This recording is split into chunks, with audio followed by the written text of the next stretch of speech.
Admiral Zexathara had studied the tactical reports for months. The humans, these bipedal mammals from the third planet of an unremarkable yellow star, should have surrendered by now. The hegemony's psychological warfare protocols had never failed. Not once in their 1,000-year expansion across the galaxy. "Status report," Zexathara commanded from the bridge of the dreadnought Inevitable Victory, her four eyes scanning the holographic displays showing Earth's major population centers. "Phase 7 psychological bombardment complete, Admiral," reported her tactical officer.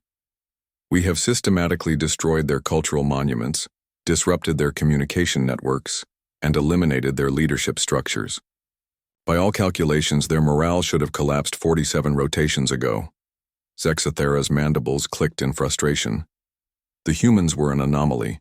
Every species the hegemony had encountered followed predictable patterns when subjected to their psychological warfare doctrine. First came denial, then anger, then bargaining, depression, and finally, surrender. It was a proven methodology, refined across countless worlds. But these humans, they seemed stuck in the anger phase. "Show me the surface feeds," she ordered. The main display flickered to life, revealing scenes from across Earth. In the ruins of what had once been called the Louvre, humans were spray-painting new art on the broken walls. Where the Statue of Liberty had stood, they had erected a crude but defiant replacement made from scrap metal and plasma welded together in mere days. Their internet, despite constant jamming, kept sprouting new nodes like some persistent biological infection. "This is impossible," muttered the science officer. "We destroyed their hope. We shattered their symbols. We eliminated their heroes." Zexathara watched as a group of human children played in the rubble of a destroyed school, their laughter echoing through the sensor feeds. Near them, adults worked tirelessly to clear debris, not with the mechanical efficiency of conquered people, but with an almost manic energy that made her primary stomach churn. "Admiral," the communications officer announced, "we're receiving another transmission from the human resistance leaders." "Put it through." The transmission crackled with static, but the voice that emerged was clear and unwavering. It belonged to a human female, her face streaked with dirt and bearing fresh scars from the latest bombardment. "This is Commander Sarah, Chen of the Free Earth Coalition. We have a message for the hegemony fleet currently orbiting our world." There was a pause, and Zexathara could hear explosions in the background. "Thank you." "Thank you?" Zexathara's translator must have malfunctioned. "Thank you for showing us who we really are," Chen continued. "For a species that had grown complacent, divided by borders and ideologies, you've given us something we hadn't had in centuries, a common purpose. You've reminded us that humanity at its core isn't about our monuments or our governments or our heroes. It's about ordinary people choosing to be extraordinary when everything is on the line." The transmission cut to scenes from across Earth. In the ruins of Beijing, humans were constructing siege weapons from construction equipment. In the Amazon, indigenous tribes were teaching urban refugees how to disappear into the jungle. The Sahara nomads were coordinating supply lines using nothing but mirrors and sunlight.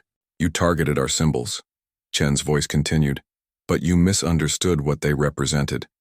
The Statue of Liberty wasn't our hope. It was just a reminder that hope lives in us. The Louvre wasn't our culture. It was just a building where we stored some of our creativity. Our heroes weren't our strength. They were just examples of what any one of us can become."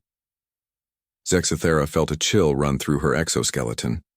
This wasn't how psychological warfare was supposed to work. "Admiral," her tactical officer reported, voice trembling, "we're detecting massive organized resistance movements in every major population center. They're not following any known military doctrine. They're improvising everything. How are they coordinating without centralized command?" We don't know, Admiral. They seem to be operating on shared principles rather than direct orders. Each cell is independent but somehow synchronized." The transmission continued. "But here's what really happened when you tried to break our spirit. You gave every human on Earth something to prove.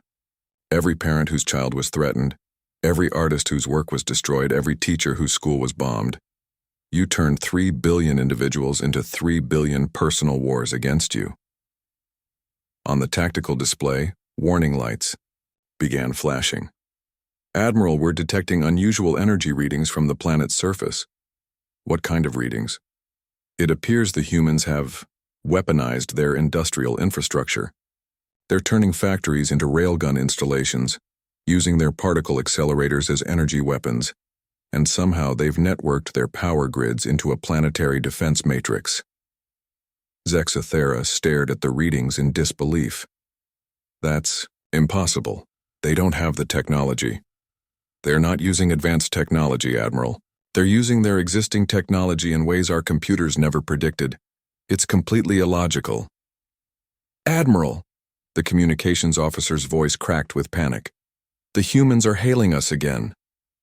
Chen's voice returned, but now she was flanked by faces from every continent, every culture, every walk of life that Earth had to offer. This is our counteroffer to your surrender demands. Leave now, and we'll let you. Stay, and we'll show you what happens when you give humanity a reason to stop fighting each other and start fighting you. The tactical display erupted in warnings as energy signatures bloomed across Earth's surface. Every major city, every industrial center, every population hub was lighting up like a star. Fleet Commander, a voice crackled over the hegemonies, encrypted channels. This is Captain Kelvar of the Righteous Fury. My crew, they're monitoring these human transmissions. Morale is dropping. The troops are asking questions about the righteousness of our cause. More voices joined the channel. Admiral, my engineering crews are requesting transfers. My pilots are filing psychological exemptions. Admiral, 3 of my ships are reporting equipment failures. I think the crews are sabotaging their own vessels. Zexathara realized with dawning horror that the humans' defiance wasn't just affecting the humans.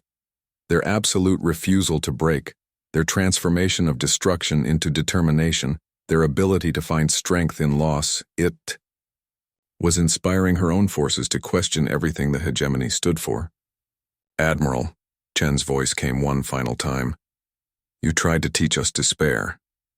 Instead, you reminded us who we are. And worse for you, you taught your own people that surrender isn't inevitable. As the first human-built energy weapon lanced out from Earth's surface and took out a hegemony cruiser, Admiral Zexathara made the hardest decision of her military career. All ships, she broadcast to her fleet, begin immediate withdrawal from the Sol system. Admiral, her tactical officer questioned. We came here to break their spirit, Zexathara said, watching as more of her ships reported equipment failures, as their crews refused to fire on the defiant planet below. Instead, they broke something far more valuable to us, our certainty. As the hegemony fleet limped away from Earth, leaving behind the first world they had ever failed to conquer, the humans below continued their impossible work of turning devastation into determination, proving that sometimes the most dangerous thing you can do to humanity is give them something to fight for.